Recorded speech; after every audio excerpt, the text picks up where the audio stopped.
Good evening and welcome to another episode of the Power Half Hour Unstoppable Business Owner. I'm your host, Dorothy Odell, and founder and owner of Unstoppable Overcomers Productions, where we are a full service media company.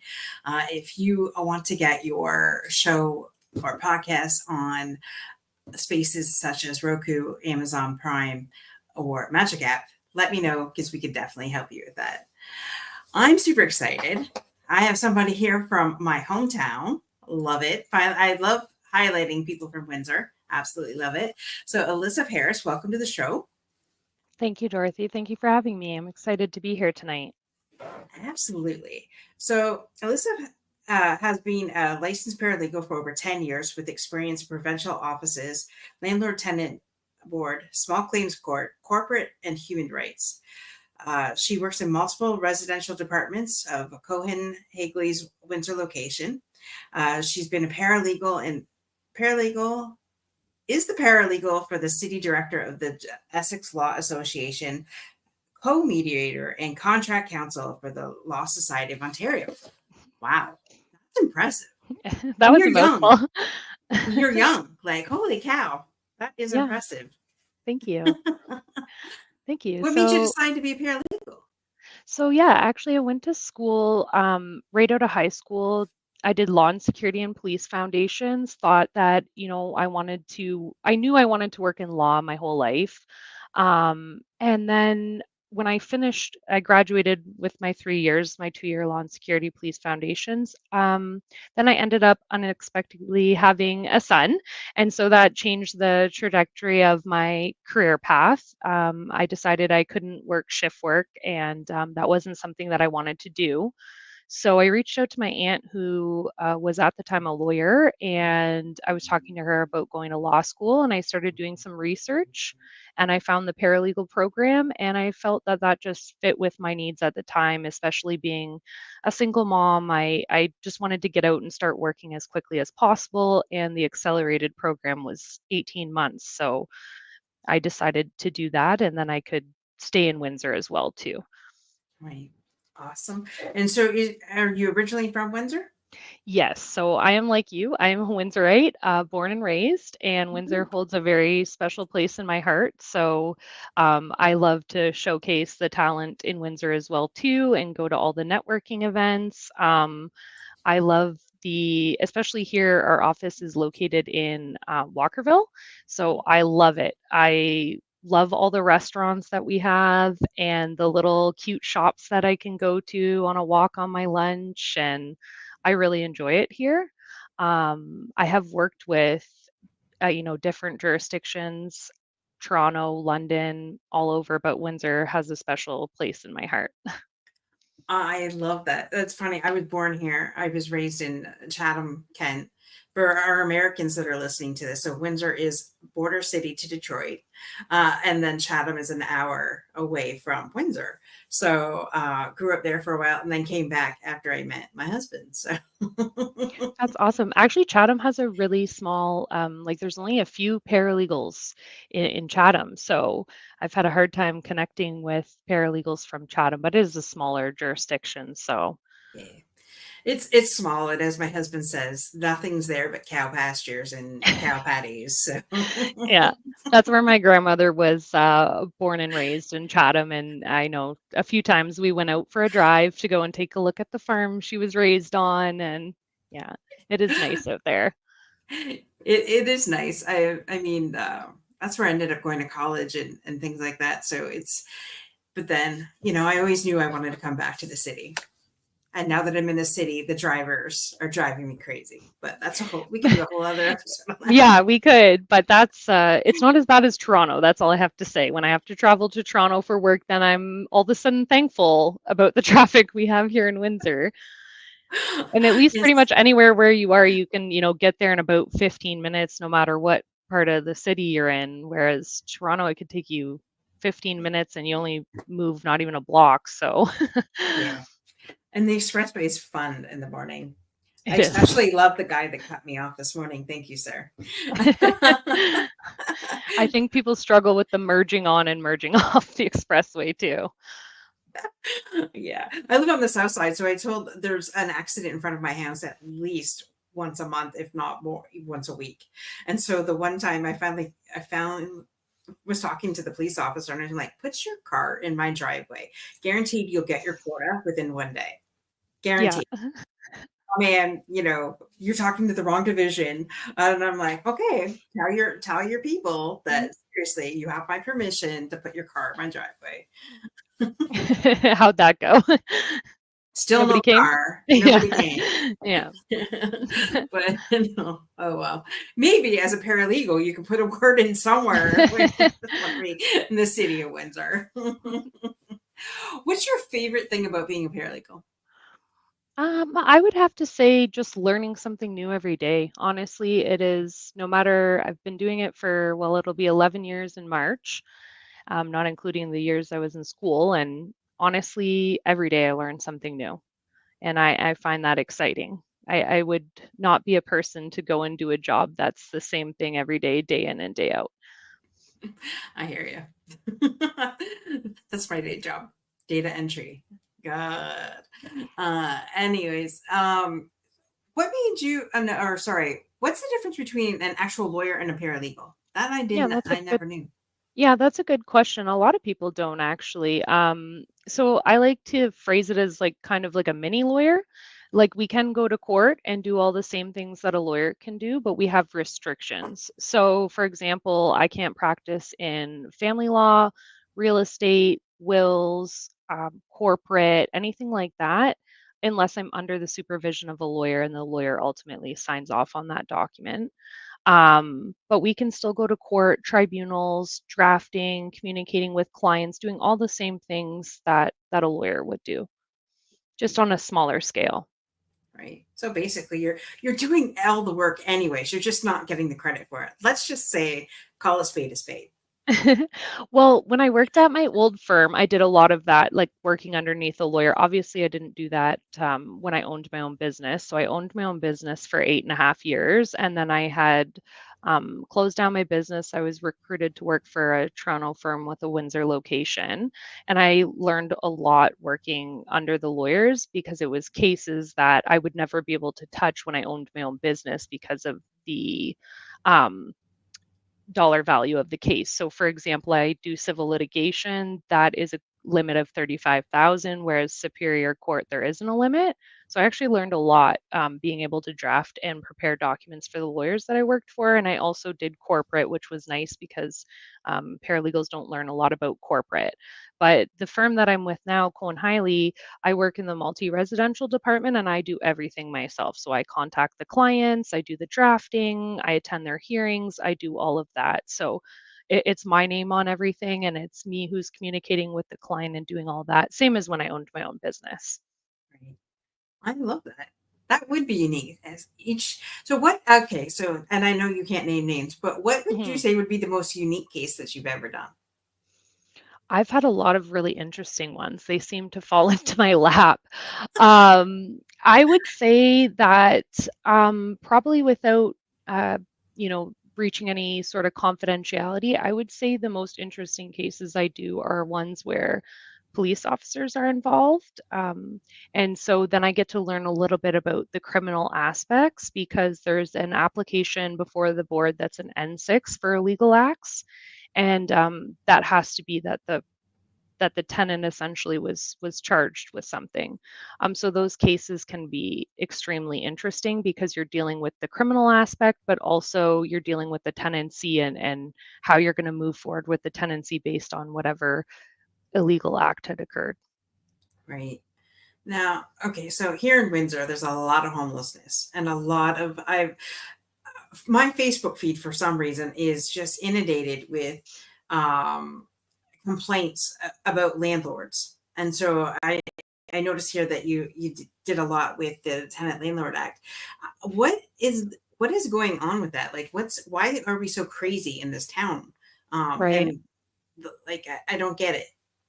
Right. So I can't really speak to the tenant portion of it only because my firm only represents landlords. And when I owned my own business, I only represented landlords.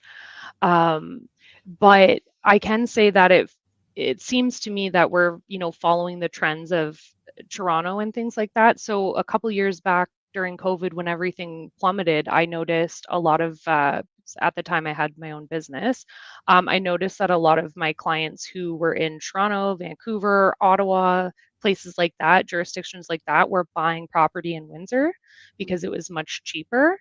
But obviously, as the rent rises everywhere, it rises here as well too. Right. And I think the big issue, like that's aside from the board. I just think in general, we need to work on more affordable housing for people. And so I know there's been lots of talks about, licensing and capping rent increases and things like that. Because as it stands right now, if your building was built after November 2018, there's actually no cap on rent increases. So you can like if it's a newer build, you can increase the rent. So there was an article that came out of Toronto maybe about 8 months back where the lady's rent was increased from 3,000 to 10,000 per month. Wow. So because there's no cap on that, that's something that can happen. So there's all sorts of issues that are kind of, in the works. I don't think there's one answer in particular that I could give that would fix it, but I do know that, it's with the wages that people are making. I can only speak to here that Mhm. are making here with all their bills and things like that. It is hard, especially if you're a family with lots of children to, Mhm. pay rent and then do all of these things on top of it. So I think it's just kind of a circle of that where people are getting they're drowning in expenses that they can't afford with the money that they're making, unfortunately. Right. Yeah. I mean, since COVID hit, I know Windsor has taken a hit. Our grocery bill has 10x, if not more, but yet the wages have Imagine. not. Exactly, Right. exactly. And we were blessed. We bought this house just before COVID hit. We just got married at the bought this house, and then we had to sign our we had to sign the legal paperwork in our lawyer's home parking driveway, and with him watching out the window. So that Uh, yeah, so that he that could see was you sign. so he could see a sign. I'm Mhm. like, this is insane. And trying by paint at that time, like I had to call ahead of time, order everything, and then have a pickup window. And then you do that. Then my husband's like, oh, well, I forgot we need this and this and this. I'm like, that's another, you got to call in. Like, that's another like 2 hours. Mhm. It was insane. But that's what we had to experience. Um, but yeah, with the And rising cost of everything, that's and however, I get it on the landlord side because by the time we pay our mortgage, by the time you think you pay our property taxes, our mortgage, and if it's an all-inclusive rent, like my hydro yeah, bill's anywhere between 2 to 250, water, all that, like exactly. And that's the so problem. two $2,500 for rent's nothing. I know, and I think a lot of landlords get painted in a bad light, and I'm not saying that there aren't bad landlords out there. There are. There's articles on them. But the thing is that a lot of misconception is, it's money, money, money, but at the same time, like you said, to the landlord, this is a business. And so you wouldn't walk into a store, take a shirt and say, well, I'll come back 2 weeks and I'll pay for it. And it's so the landlord's paying all these expenses, but then if they're not getting the money to meet those expenses, sometimes this is a retirement plan for small landlords that, they'll make a little bit of money off of that and that can go south. There's a lot of things that can happen. Right. Well, not to mention the fact that, somebody gets upset with the landlord, then they trash your place. So that could be anywhere from 5 to 20 grand to Mhm. fix right there. And I do have permission. I can talk about this case as it was for a family member of mine, and I've uh, got permission and I've talked about this to my students previously, but I had the same thing happen. Family member who's a landlord across the province here in Ontario, but also in the States. And in this, I'm not going to get into it, but in the States, their laws are much different as it relates to eviction. Right. And we had a tenant that I was evicting, but waiting for the process to go through and all of these things. And on the last day, I walk up there with one of the contractors to take a look at the unit. As we're walking up, the tenant's actually being arrested. And when we went into the unit, when I say I've never seen so much damage in my life, the tenant took a hammer to every square inch of that unit. There was black spray paint on all of the walls, the fridge, the appliances, the stove. There was human feces spread on the walls, the floors. There was garbage everywhere. Like I've never seen. It essentially needed to be gutted and completely redone. Right. And that's money that that person can't recoup. That Right. person's not collectible. So yeah, that's the other thing that that can happen is the relationship sours and Hmm. damage and other things can occur that can really affect the landlord and their outgoing expenses. Right. Just out of curiosity, because I've always wanted to do that, rent, like get different properties and rent it out. Mhm. But then you hear horror stories like that and you're thinking, do I Mhm. really want that? Yeah. But can you not put in the contract that if there's any damage that they have to pay no matter what? Like even so, okay, somebody's not solvent, but when they get a job, I'm coming after you for those damages. Right. And you can do that. But the thing is that if the person's on any sort of government assistance, Ontario Works, ODSP, CPP, anything like that, that money's not collectible. Like it doesn't matter if there's something in the contract that says it, the law says you can't garnish those wages. And so you can, and there's some landlords who will file the judgment and just sit and wait, and some will recoup years down the line and others won't. I mean, I think it depends on the tenant's position for that, but there's always ways to get the judgment if the damage is done. That's not an issue, but it's, can you collect on that judgment or is it a piece of paper? Right. Probably a piece of paper in a lot of different situations, but And some have luck, and 15 years later, the tenant will have got a great job and tries to go to buy a house, and they can't until they pay this off, the judgment off with the interest, because they filed and did the paperwork that they needed to do to have that put in place. So, and I mean, even if it's filed, it does affect the tenant's credit as well too. So, like once you get the judgment, so that can affect, when they go to apply to do another unit and things like that. right. Karma. Karma's all I gotta say. It's more than just the Chiefs. The guy on the Chiefs. That's all I'd say. What would you say would be the three things that you've had to overcome, especially in either business or even being a paralegal? I would definitely say in the beginning, it would have been just confidence, the confidence in myself to know that I can make these pitches to the clients and that I'm competent and professional and able to do the work. And I was able to achieve that by working alongside mentors who assisted me. And because you come out of school and you feel like you only know 10%. So that's a big jump. I went right out of school. I graduated in December, wrote my license in February, opened my office in March. And I was only 24 years old, and I had, people in the business tell me, "You're too young, you can't do this." And I said, "I'm going to, so watch me." So, I love because that. at the time, there wasn't a lot of paralegal positions. It was all law clerks and legal assistants, and I really wanted to advocate for clients in court and tribunals. So the best way for me to do that was to open my own business. So I'd say definitely confidence.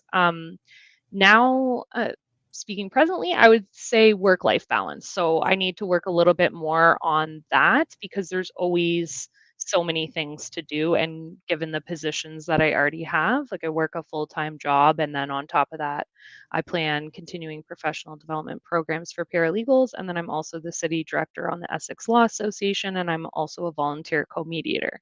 And I mentor many of my former students and newly licensed paralegals coming out.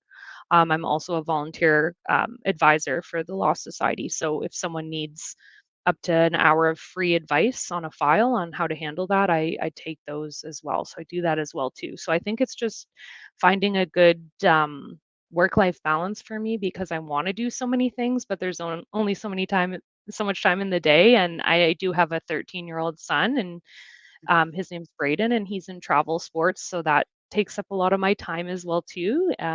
Because he's in other sports at his school as well too. He goes to Bellwood, so he plays on the teams there, but he's also in travel sports. So that's time consuming as well. Right.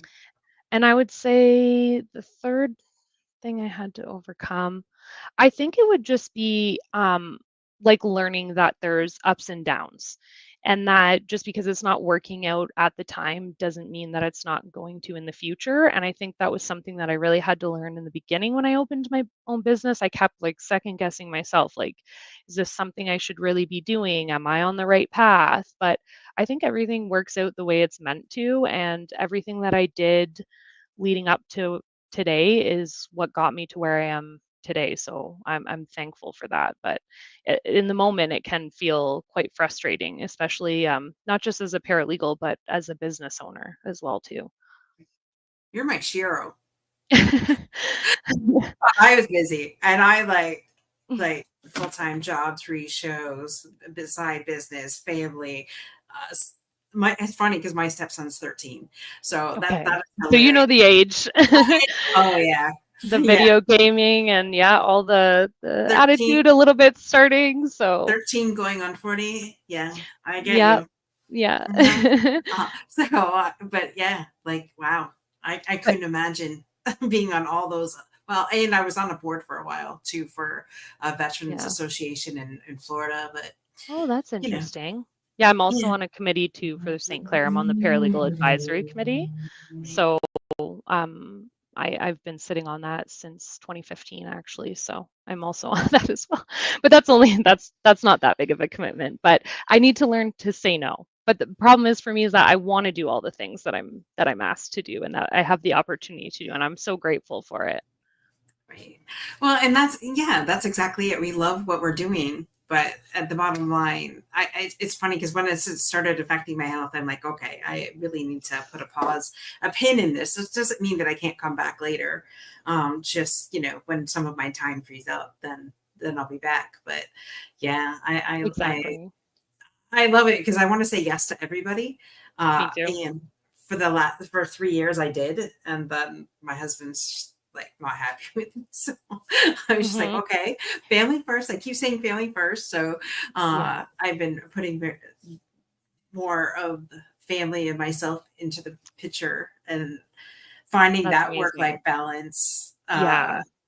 So That yeah, can be really hard to do, and I think it was COVID that kinda shook me a little bit to realize, like, okay, if something were to happen to me tomorrow, how much time did I miss out with my son because I was working or doing networking events or tutoring or whatever the case may be. And so that's kind of been a challenge that I've been trying to figure out how I'm going to balance it, but still keep myself happy in my career and still keep doing the things that I love to do. right. Now, you mentioned something in the green room before we started the show, and I would love to touch on that. You had mentioned that you had never applied for a position. By Mhm. networking, you have gotten all your positions that you've had. Like, Yes. that's wild. That's insane. Yeah. Yeah, so that was one of the reasons why I wanted to open my own business so that I could make a reputation for myself and make a name for myself. I figured if I'm sitting in some office highlighting case law or doing something, no one's going to know who I am. And so that was my opportunity to get out. So about less than 3 years in, one of my old professors from St. Clair called me and said, I'm giving up my class. I can't do this anymore. Would you like to take it over? I'm going to recommend you. I said, sure. And so that's how I got in with St. Clair, and I was with St. Clair for 6.5 years in the paralegal program. Taught many courses over the years, many internships, forms clinic, virtual placement during COVID, all that. Then I was recommended. Well, then I was recruited to work for the Toronto law firm, and that's when I decided to close down my business. That was essentially just from the reputation that I had gained in Windsor with the judges and my other colleagues, paralegals and lawyers. So that's how I got that position. I did not apply, and it was actually at a networking event that I was approached with that offer. Funny enough, and then while I was still at St. Clair, I got offered to speak at a law society CPD. I agreed. They loved it. The next week, they reached out to me and said, we loved having you as a speaker. Would you agree to chair? I said, sure. And just from my work of doing that is how I kind of fell into the contract of contract paralegal counsel for the continuing professional development program for the Law Society. So I didn't apply for that position either. And then I was actually contacted on LinkedIn to teach a course at Fanshawe. I did that this summer. I taught practice management, so business management for paralegals essentially and they were really great. They reached out to me and just said, just based off your LinkedIn alone, we would love to have you teach this course. And then how I got this position was my firm ended up closing. I had a networking meeting the next day, forgot to cancel it. I met with him, and long story short, at the end of the meeting, he said, please don't make any decisions. I have a friend who really wants to hire a paralegal for the firm that she works for. Can I set you up? And now I'm here. So I've never actually applied for any of the positions that I've had in my career as a paralegal. And so I really, really, really, really hit on how important networking is and how important your reputation is. 100%. And so any young woman that's listening to this episode, either now or in the future, because this is going to live on YouTube and Roku forever. The thing of just listening to you, like a young woman just starting her career, and then being told, oh, well, you're too young. And it's basically, no, in Canada, it's like, hold my Tim Hortons or my beer and watch me, because this is what I'm going to do. And you've kicked Right. ass your entire career. Like, Thank you. seriously. Thank you. How impressive, and what a great mentor for women like yourself that are just starting, and somebody decides to tell you that, like, oh, you're too young. Well, you know what? You got to have that confidence and fake it. Sometimes you got to fake it a little Fake bit till you to make it. Yeah. fake it till you Yeah. get there. But you're proof that it's like, well, wait a minute. No, I can do this.